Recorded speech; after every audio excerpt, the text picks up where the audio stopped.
All right, welcome to Hoops Tonight here at The Volume. Happy Thursday, everybody. Hope all of you guys are having a great week. Got a jam-packed show for you today. We had a showdown that has never happened before in NBA history. A team on a 10-game winning streak and a team on a 15-game winning streak facing off in Cleveland as the Cavs get a very impressive win, hanging 129 points on an Oklahoma City defense that has never allowed that many points this season. I watched the game live last night, and I rewatched it this morning.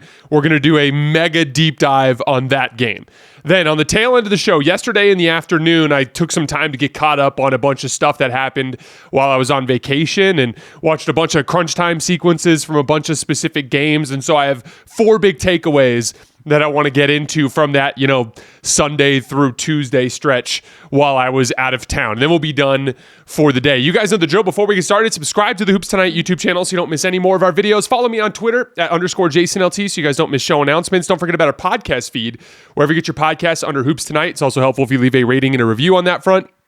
We also have brand new social media feeds on Twitter, Instagram, and Facebook where we are releasing content throughout the season for the Hoops Tonight channel, so make sure you guys follow us there. And then last but not least, keep dropping mailbag questions into our YouTube comments so that we can get to them on Fridays throughout the rest of the season. All right, let's talk some basketball. So once again, just like I talked about in the Celtics Thunder game from a few days ago, the competence of these two teams really stood out, specifically on the offensive end. How many times did you see a guy cutting along the baseline and finding a gap between the off-ball defenders and finding that little sweet spot, someone drop it off to them and they get an easy layup? Sometimes big, sometimes guards, right? How many times did you see Oklahoma City drive and then run into help, but then have like an obvious, easy drop-off pass to Hartenstein for that little lefty floater that he always makes? How many times did you see Evan Mobley seemingly like know where guys are going to be before it happens and catch on the short roll and turn and just throw a lob to Jarrett Allen seemingly without even looking, or turn and throw the ball to the weak side corner, just like rapid reads, right? How many times did you see, especially for the Cavs, Donovan Mitchell and Darius Garland driving into the lane and making that skip pass out to the weak side corner? This is all by design. These are concepts that have been practiced relentlessly and have now become habits for these teams. That's the difference between the talented teams that succeed and the talented teams that fail in this league. It's that type of attention to detail on both ends of the floor. They have a plan. Both teams have a plan. Okay, we got downhill and pick and roll. Where's everybody supposed to be? What are the reads like? Okay, if there's low man help, here's what I do. If there's no low man help, here's what I do. Like, you're reading these guys and making these basic decisions because there is a plan that is in place for everything you can run into when you're driving to the basket, when you're posting up. And you could just see that organization leading to offensive efficiency for two teams that are very good defenses. The Cleveland Cavaliers scored 129 points on that Oklahoma City defense last night. That's the most they've allowed all season. It's the first time OKC's allowed over 110 points in 7 games. It's the first time they've allowed over 120 points since November 17th, over a month and a half ago. Every Cav contributed at various points in the game. I want to start with Darius Garland. He continues to just blow me away with his ability to dribble past basically every defender in the league. Iced the game last night with just a straight-up dribble drive against Cason Wallace. A quick right to left crossover to an immediate attack dribble. Gets past Cason Wallace, gets in the lane, gets a layup. All night long through ball screens and ISOs, he was getting the ball into the paint and spraying it out to shooters or dropping it off to finishers. That was the big thing that led to the late game adjustment that got Cleveland so much success in the half court. Because Darius Garland was getting downhill, the Thunder started hedging pretty hard with Isaiah Hartenstein, like kept bringing him way out to the screen so that Darius couldn't turn the corner. And again, the idea there is, one, you're trying to stop Darius from turning the corner, but two, Oklahoma City's done that a lot this year, like blitzing, hedging, bringing the big man up high in ball screens. Why? Because they really trust their ability to rotate. This is something I've been talking about all year. Oklahoma City's rotations out of blitzes and hedges have been fantastic all year. In order to beat that coverage, you have to be so crisp with your passing. Darius Garland brought that coverage with his ability to get downhill, and then they started to beat the Thunder on the short roll. Toss over the top to Jarrett Allen, slipping out of the Hartenstein screen or the Hartenstein hedge. Jarrett Allen drops it off to Mobley, big dunk in crunch time. A couple possessions later, Hartenstein's on Mobley this time. Same exact thing. Hartenstein goes out to hedge. Mobley slips. Garland throws it over the top. Mobley goes into the lane. That was the one where Lou Dort tried to swipe over the top of his head and picked up the foul. Drew another bucket on that, right? Or another scoring opportunity out of that. Then because that hedge was killing him, the Thunder had to switch. When they switch, Darius Garland shoots that three over Isaiah Hartenstein at the top of the key, but now Jarrett Allen's being boxed out by Cason Wallace. Now, for the record, didn't really matter who was boxing out Jarrett Allen. He was getting everything anyway. But on that possession, it was like the easiest offensive rebound he had all game because of the fact that he's got Cason Wallace on him.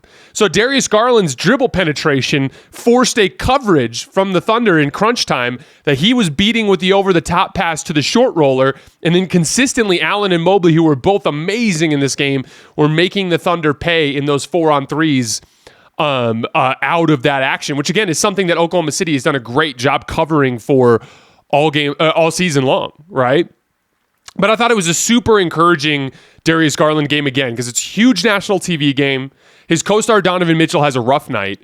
The team desperately needed him to carry the offense for stretches, and he had to close the game in crunch time, and he just continues to get wherever he wants on the floor and make really good decisions when he gets there. Even the shots that he misses, it feels like he's getting good separation, or he's just screaming downhill into the lane and he happens to miss a layup in traffic or have a turnover, but he's getting dribble penetration. He's getting separation. His ability to move around on the floor while controlling the basketball is really breaking defenses right now. He's already having a breakout season, but I think he's poised to have a breakout postseason as well. And then Jarrett Allen, he's probably the MVP of this game for the Cavs. Did absolutely everything. On offense, just catching and finishing everything around the rim. He's shooting 70% from the field this season.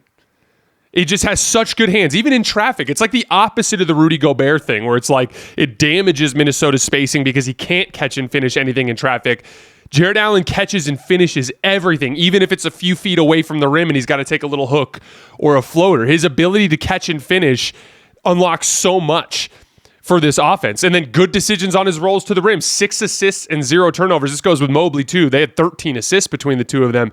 But he was just doing so much damage as a finisher, as a roller. He was demolishing everyone on the offensive glass.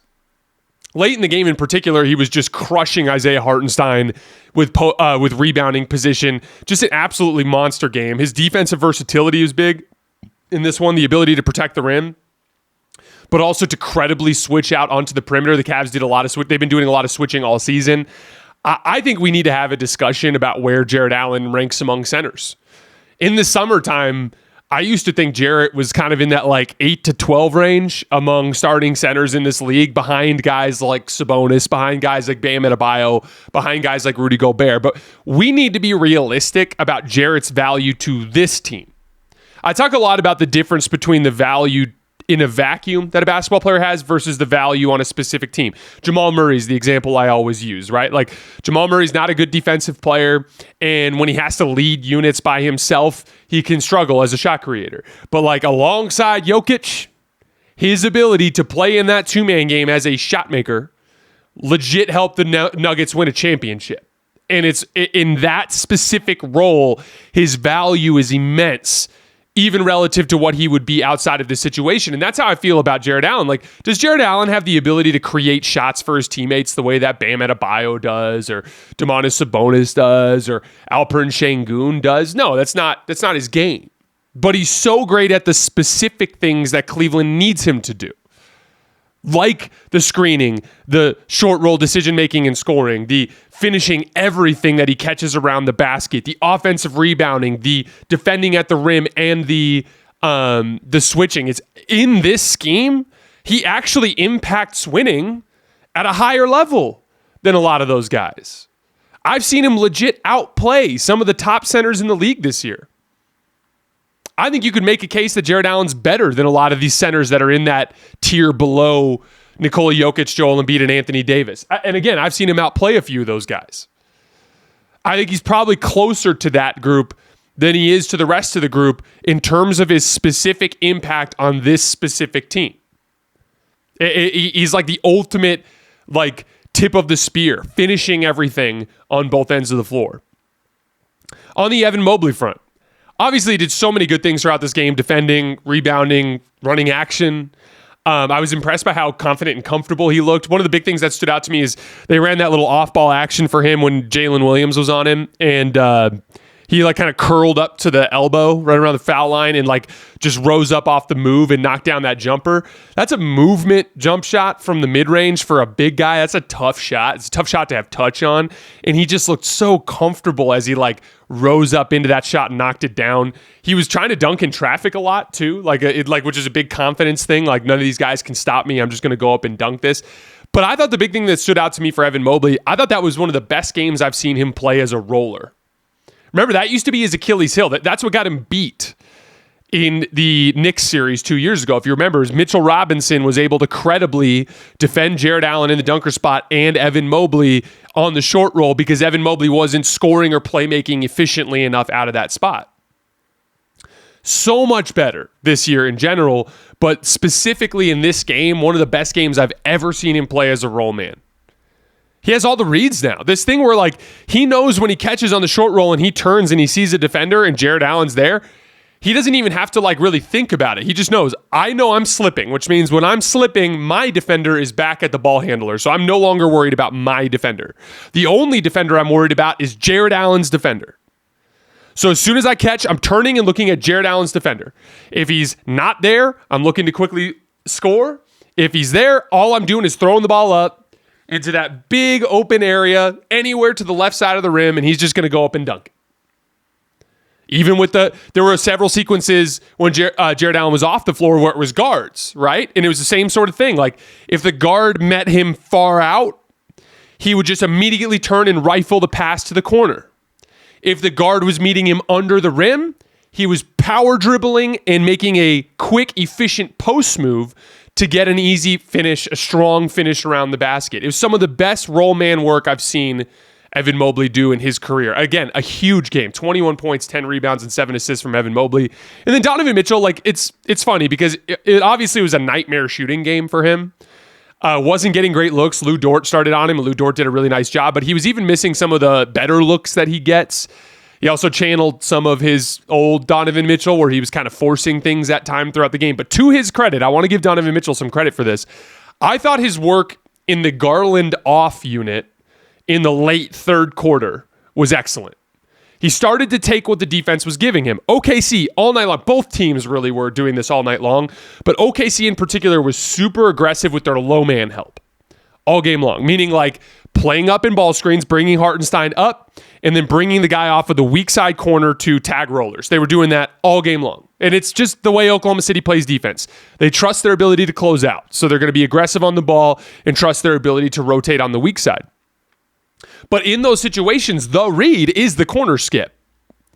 And 3 consecutive times in the late third quarter, Donovan Mitchell made that exact same read. Once to Georges Niang in the right corner, twice to Karis LeVert in the left corner. Niang missed his, but it was wide open. It just happened to not go in. And then Karis LeVert made both of his. They were huge shots in that late third quarter run. And then he hit a couple of big threes of his own in this game. He hit that pull-up 3 on the right wing on the play where Lou Dort flopped.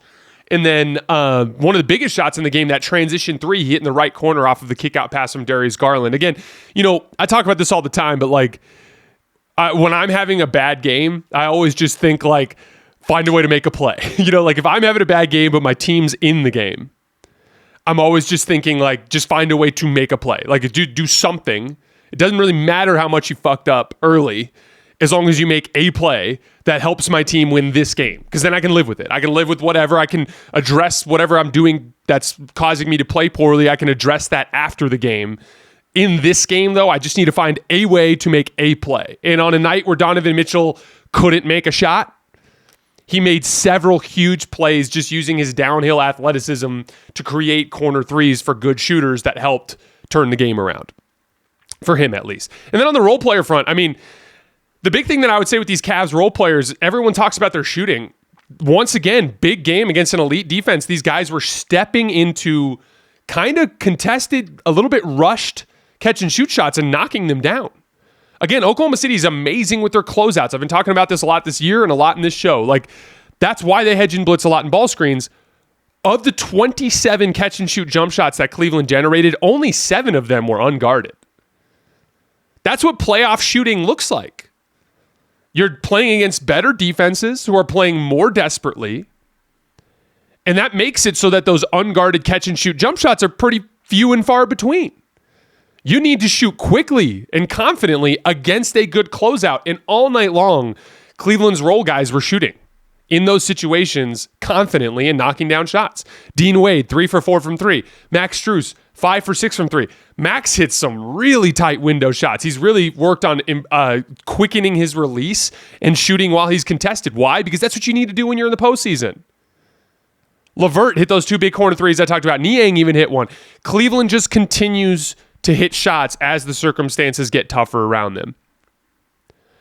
That's really the crux of what makes Cleveland's offense so great. It's the combination of shot creation talent with a ton of playmaking and shooting among the role players. The shot creation talent, like Donovan Mitchell, Darius Garland, and Evan Mobley, they all do a good job getting the defense in rotation. Even Max Strus ran some good action in this game. But off of them, everybody can pass. They had 5 players with at least 4 assists. Evan Mobley and Jarrett Allen, your big guys, the big guys that botch most of these situations for other teams, 13 assists. This is connective passing. This is what turns a small advantage into a bigger advantage, into an opportunity to finish the play against a great defense.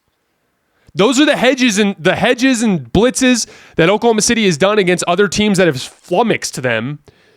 The reason why Cleveland beat them so easily last night is it's just the ball's popping. It's like to the roll man, easy, quick read. Everyone's quickly making the read and quickly getting the ball out on time, on target. And then when they're in a tight space situation at the end of a play, they don't piss down their leg. They confidently rise up into a contested shot and knock it down. 36 assists on 47 made baskets. Just a beautiful offensive game from the Cavs against a truly elite defensive team. And then Kenny Atkinson, I thought he was the MVP of the night defensively. He was really coaching this game possession by possession. He helped fuel that late second quarter run with some curveballs that he threw at Oklahoma City. He threw a random blitz at Shai that forced him to just throw the ball out of bounds on the left sideline. And then he randomly went zone a couple possessions in a row at the end of the first half and got 2 stops out of it. Big part of how Cleveland took the lead before the half.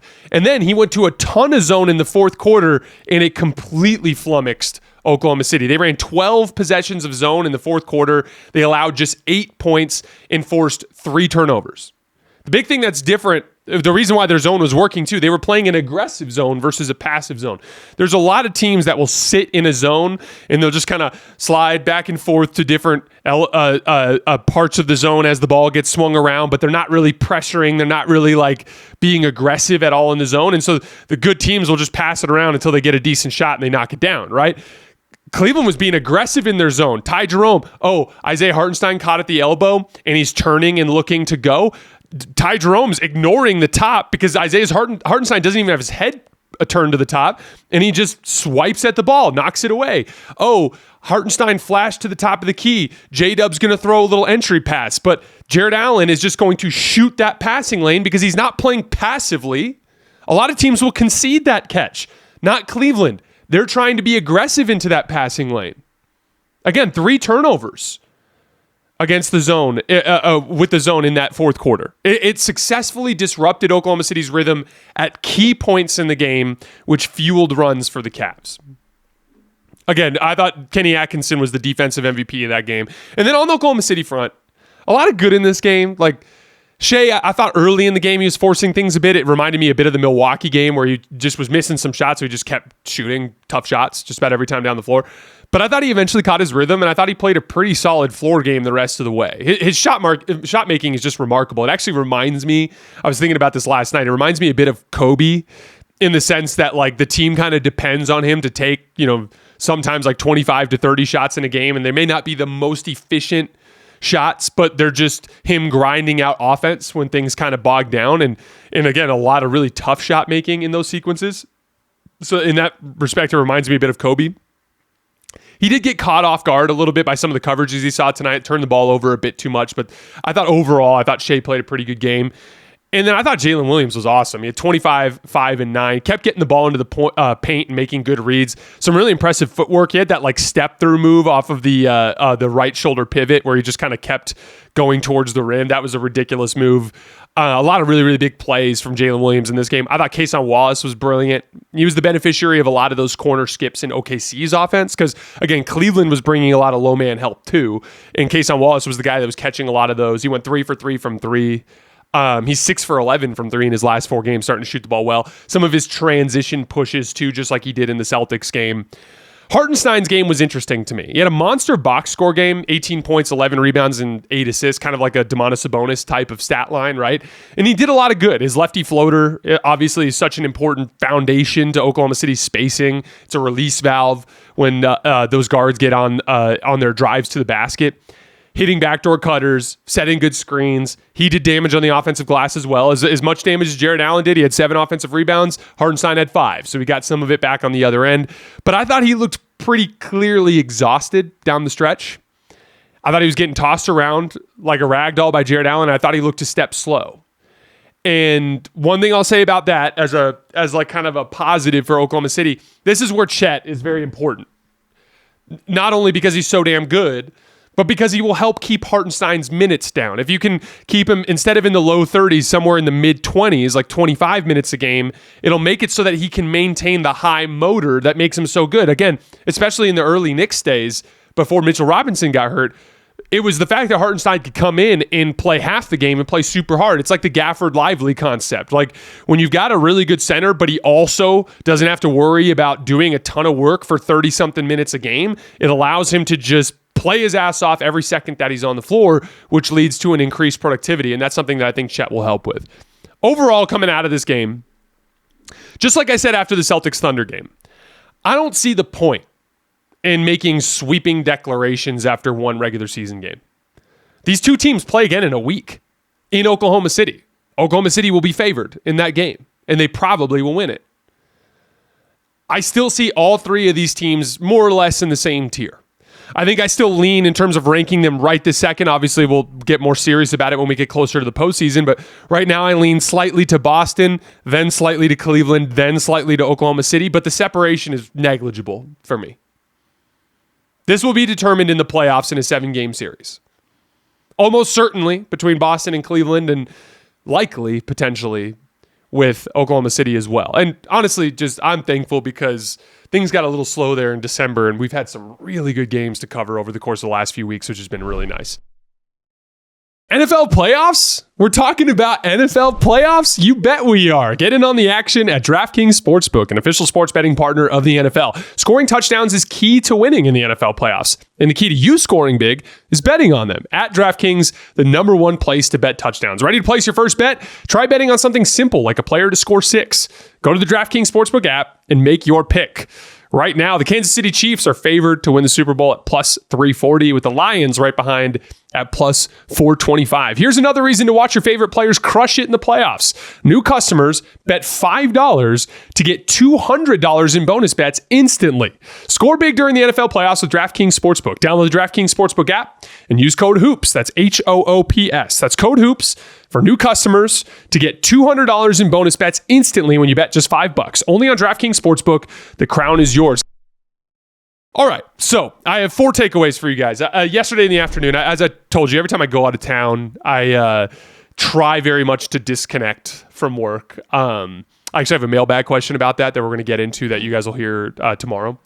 But I came back into town and I needed to work yesterday, but like I didn't want to be watching a film all day and not have an episode come out until it's super late at night. So I put out something quickly, and I finally took some time yesterday in the afternoon to just sit back and watch a bunch of film. And I checked out a bunch of crunch time sequences from a bunch of different games, and I have some takeaways. So 4 takeaways from the few days that I was out of town. Number 1, yeah, it's way too early to try to bury Anthony Edwards. Right after everyone tried to bury him last week, in Ant's last 3 games, he's averaging 41 points per game, shooting 59% from 3 on 13 attempts per game. He saved that Clippers game with 2. Norman Powell gets an and 1 on a drive to the basket, and he hits 2 just completely ridiculous step back threes He also had this like crazy contested and one finish with his right hand against Vika Zubac. But like if you watch those possessions, particularly the 2 step back threes, there's no space to operate. The guards that are on him are pressing up on him because they know that they have help behind. It is a shit show of spacing. But Ant just has such an incredible ability to get separation and lift. That's the key. Separation is step one. The ability to even just throw that in and out dribble with your right foot kind of extending out to get that a little bit of separation from the defender.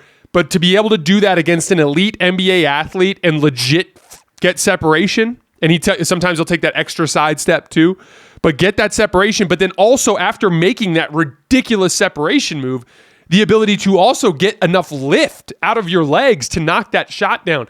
Both of those were tough, contested. The second one was like 27 feet. And he just nails it because, again, he can get so much lift with his athleticism in those situations. That's what's always been so intriguing to me about the idea of a true apex athlete also becoming an excellent shooter. This is like the concept of like, can you imagine if Michael Jordan played in the modern NBA? And I'm not comparing Ant to Michael. I'm just saying if you took an apex athlete like Michael Jordan, who was as obsessively competitive as he was, who was as good of a shooter from mid-range as he was, and you put him in the modern NBA, he's the guy, he would be doing a lot of this type of intense three-point shot making. This is what it looks like to see an apex athlete that also is one of the best shooters in the world. And I just, again, do not give up on this kid just because the Timberwolves are super weird. Just because the Timberwolves did weird stuff to their roster, and while every team in the league, like, you want to know the difference? Just go watch the Cavs. All those drop-offs to Jarrett Allen, he makes. He shoots 70% this season.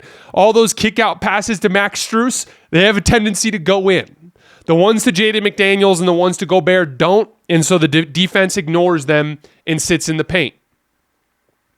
I wouldn't give up on this kid. I understand there's some weaknesses. I understand he's got to grow up a little bit in some ways. I understand that there's some shot selection stuff, some playmaking stuff. There's stuff that he's got to get better at, no doubt. But I would bet on the apex athlete that's one of the best shooters in the league, but is also obsessively competitive and has that alpha dog mentality and trusts himself at the end of games. Been one of the best clutch players in the league this year. The Timberwolves are still weird. 2-3 game losing streaks in this last, 18 game span. And it's funny because everyone panicked around them around that stretch of everyone that I saw was panicking about the Wolves around the stretches, and I get it, and I don't think they're some sort of dead serious team at this point, but it's been kind of a weird sequence because in their last 18 games, if you take those 2-3 game losing streaks out, they're 11-1. They've been winning, and they just had these brief weak stretches where they just let go of the rope and they look really bad. It's been kind of a shit show of good and bad. They're second in defense in this 18-game span, but they're 24th in offense. 109 offensive rating, mostly because of the spacing issues we talked about earlier. The good teams, just like we talked about with Oklahoma City and Cleveland, they're going to load up and trust their ability to close out on the weak side. You have to have sound spacing principles and guys who can consistently finish plays in those principles, and Gobert and McDaniels just struggle with that. Although Jaden made an insane three in the corner at the end of that one, at that Clippers game. Second big takeaway. Victor Wembanyama needs to find a way to stop settling for jump shots all the time at the end of games. Disclaimer here. Wemby, for me, is entering into rare territory in terms of the way I'm talking about him. Wemby's been kicking ass this year and is way ahead of schedule. So I'm not just trying to be nitpicky just to be a dick. I'm just saying, as I'm starting to change the standard that I'm evaluating Victor Wembanyama at, now I'm looking at how does he get from where he's at to being the best player in the world. A big one for me in that in Wemby's development will be finding something that is closer to the rim for him as a late game go-to sequence so that he doesn't rely so much on perimeter jump shooting at the end of these games. There are guards who have to because they don't have the ability to get wherever they want close to the basket. Wemby does. The Spurs just blew a game on Monday in Chicago where they led by 7 with 3 minutes left. And the Bulls are feisty for the record. Like Zach LaVine is hooping. Nikola Vucevic is shooting the hell out of the ball from three. Kobe White made 2 absurd plays at the end. Everyone saw the dunk when he drove that closeout off the left wing, but he had a play right before that where he went ISO on Victor Wembanyama and like ducked underneath him with a little scoop shot. It was a ridiculous finish. The Bulls are playing some fun basketball. But down the stretch, it looked a lot like some of these other Spurs games this year where they start settling for pull-up jump shots. Teams are ignoring Jeremy Sohan and forcing him to make catch-and-shoot jump shots. Wemby missed another kind of like jab step. It was a decent look. It was a little pull-up mid-range shot around the right elbow, but it was a long two. It was like probably a 19-footer, 20-footer. And it's just, and he got separation. Like, it's not a bad look. I want to be clear. These are not terrible shots, but it's a jump shot. It's a long jump shot. Long jump shots might just not go in. In fact, it probably won't because the majority of jump shots don't go in. Victor Wembanyama is shooting 15 for 37 in the clutch this year. And the Spurs as a team are 8-8 in those situations. 20 of the 37 shot attempts that Victor's taken in crunch time have been threes. And he's made a lot of really big threes. He's made some really big shots this year. But again, a lot of threes, a lot of long contested twos. I think it would be beneficial to him to try to come up with a late game go-to process that gets him closer to the rim for a shot that he can hit over 50% of the time. For instance, just action to get his post catch around 15 feet instead of around 20 feet, so that step back long two goes from being like a 35% shot to being a 45% shot. Or an opportunity for him to work in the post and try to get him to learn a little bit more of like a hook where he can use his length and size to get something that maybe goes in 55 to 60% of the time. Again, what has made Nikola Jokic the best player in the world? His ability to consistently get to shots that are high percentage. There is no variance with Nikola Jokic. That is the pathway for Victor Wembanyama to become more reliable in these late game situations. Number 3. I know I'm guilty of it too, for the record. But let's stop as a group. Let's collectively stop trying to bury Western Conference teams when they have a bad stretch. I did it with the Lakers earlier this year. People have done it with Denver. People have done it with Golden State. Remember when everyone thought it was over for the Kings? They had that terrible loss, the crunch time loss. I think they lost on a foul, if I remember correctly. They've now won 5 games in a row. The Kings are now just 3 games back of the 5 seed. Malik Monk is hooping his ass off. DeRozan's starting to hit big shots. They're playing good basketball. Now everybody's trying to bury the Phoenix Suns. And for some good reasons. They look like they've let go of the rope at this point. Bad losses are piling up. They aren't defending. They've tried benching Bradley Beal and Yusuf Nurkic, and they got a big win the first game where Beal came off the bench, played great, but then they just lost to Charlotte right after that. I get it. It looks bad. But take a deep breath. Their upcoming schedule, they're home for Atlanta, Utah, and Charlotte. They could easily go 3-0 in that span and be right back to 500. Then they have a 5-game road trip with some winnable games, some losable games too, but some winnable games. At Atlanta, at Washington, at Detroit, at Cleveland, at Brooklyn. I think they probably will go 3-2 on that trip. Could potentially go 4-1 if you take care of business against Detroit and Atlanta. But let's say 3-2, and then they come home to play the Wizards. So the Suns could very easily go 7-2 in their next 9 games and be right back in that 7 or 8 seed. Does that mean the Suns don't have problems? Of course they have problems. Of course they should be scouring the trade market looking for ways to improve their roster. But collectively, I think we need to stop overreacting week to week in the Western Conference. I don't think there's a giant gap between the teams in the 6-12 range. I think Denver and Dallas obviously is injured, but when Dallas is healthy, I think Denver and Dallas are both clearly a level above. But the Lakers, the Clippers, the Timberwolves, the Warriors, the Spurs, the Kings, the Suns, I don't think they're I think in that order, that's roughly how I'd rank them. You know, I might move a couple teams around here or there, so they're kind of settling more or less where you would expect them to, but they're separate. They're barely separated. There's not a lot that separates those teams for me.